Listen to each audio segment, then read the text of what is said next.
नमस्कार, मैं श्वेता आपका के लाइव न्यूज में स्वागत करती हूं। तो चलिए शुरुआत करते हैं आज की बड़ी और प्रमुख खबर से। केंद्र ने कोर्ट में पूर्व पीएम राव और मनमोहन सिंह की तारीफ की, कहा लाइसेंस राज से मुक्ति दिलाई। केंद्र सरकार ने मंगलवार को सुप्रीम कोर्ट में पूर्व सीएम नरसिम्हा राव और उनकी तत्कालीन वित्त मंत्री मनमोहन सिंह की तारीफ की। उसने सन 1991 में आर्थिक उदारीकरण की शुरुआत करने के लिए राव और सिंह की सराहना की। अदालत में सरकार ने कहा कि इस कदम से प्रभावी रूप लाइसेंस राज का युग समाप्त हो गया। 9 न्यायाधीशों की पीठ ने की सुनवाई। सॉलिसिटर जनरल तुषार मेहता ने मुख्य न्यायाधीश डी.वाई. चंद्रचूड़ की अध्यक्षता वाली 9 न्यायाधीशों की पीठ को सूचित किया कि राव और सिंह द्वारा पेश किए गए आर्थिक सुधारों ने कंपनी कानून और व्यापार व्यवहार अधिनियम (एमआरटीपी) सहित कई कानूनों को उदार बनाया है। हालांकि उन्होंने इस बात पर भी प्रकाश डाला कि अगले 3 दशकों के बाद की सरकारों ने उद्योग विकास और विनियमन अधिनियम 1951 में संशोधन की आवश्यकता नहीं समझी। IDRA अछूता रहा। दरअसल तुषार मेहता पीठ के एक सवाल का जवाब दे रहे थे।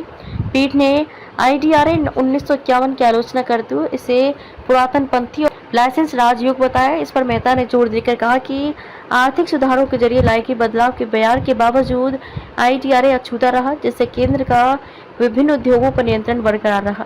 हालांकि समय बीतने के साथ केंद्र सरकार ने उनमें से अधिकांश रेगुलेट करना छोड़ दिया। उन्होंने कहा कि लेकिन केंद्र की तरफ से उद्योगों पर नियंत्रण छोड़ने का मतलब ये नहीं है कि उसके पास उन्हें रेगुलेट करने की शक्ति नहीं है। 3 परिवर्तनकारी आर्थिक सुधार पेश किए। सन 1991 में विदेशी मुद्रा भंडार संकट का सामना करते हुए नरसिम्हा राव के नेतृत्व वाली सरकार ने 3 परिवर्तनकारी आर्थिक सुधार पेश किए, जो निम्न है।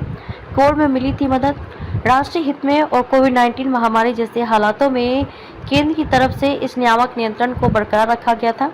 मेहता ने कहा कि अगर केंद्र सरकार के पास औद्योगिक अल्कोहल को रेगुलेट करने और इसके अधिकांश हिस्से को कोविड के दौरान हैंड सैनिटाइजर बनाने के लिए उपयोग करने का निर्देश देने की शक्ति नहीं होती तो संकट खड़ा हो जाता। उन्होंने कहा कि केंद्र उद्योगों पर अपनी रेगुलेट करने की शक्ति बरकरार रखता है, हालांकि वह इसका प्रयोग नहीं कर सकता। यह उन स्थितियों से उत्पन्न होने वाली अप्रत्याशित जरूरतों को पूरा करने के लिए जो अभी विचार के दायरे में नहीं है। खबरों में अब तक के लिए बस इतना ही। फिर होगी आपसे मुलाकात ऐसी किसी बड़ी और खास खबर के साथ। तब तक के लिए नमस्कार और देखते रहिए के लाइव न्यूज।